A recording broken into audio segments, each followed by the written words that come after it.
셋, 별.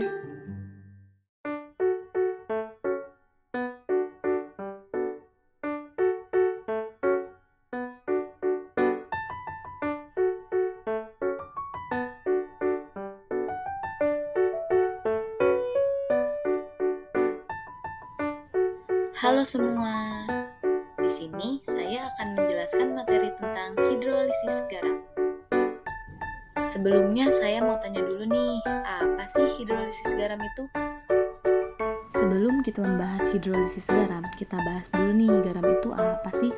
Jadi, garam itu merupakan senyawa yang dihasilkan dari reaksi netralisasi antara larutan asam dan larutan basa. Sedangkan hidrolisis berasal dari kata hydro yang berarti air dan lisis yang berarti peruraian.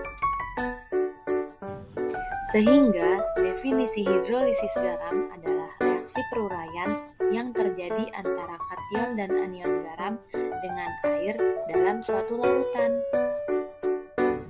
Berikut beberapa sifat dan karakteristik dari hidrolisis garam. 1. Menghasilkan asam dan basa pembentuk garam. 2. Kation dan anion dari asam basa kuat tidak dapat terhidrolisis karena terionisasi dengan sempurna. Yang ketiga, garam tidak terhidrolisis jika tidak ada kation maupun anion yang bereaksi. Keempat, garam terhidrolisis sebagian jika salah satu kation atau anion bereaksi. Yang terakhir, garam terhidrolisis sempurna jika kation dan anion bereaksi. Yang selanjutnya adalah 3 reaksi yang terjadi pada hidrolisis garam.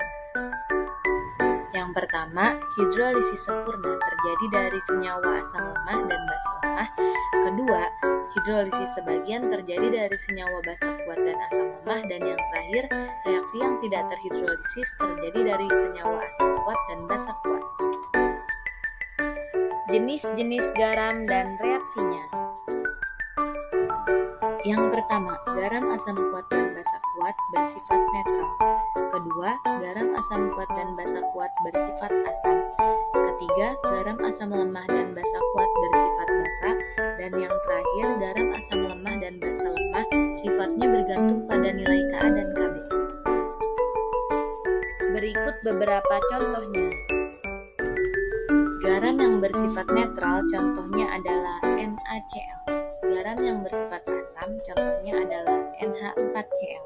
Garam yang bersifat basa contohnya adalah Na2SO3. Garam yang bersifat asam atau basanya yang bergantung pada nilai Ka dan Kb dari senyawa tersebut contohnya adalah CH3COONH4. Sekian penjelasan dari saya, mohon maaf bila ada kesalahan. Terima kasih.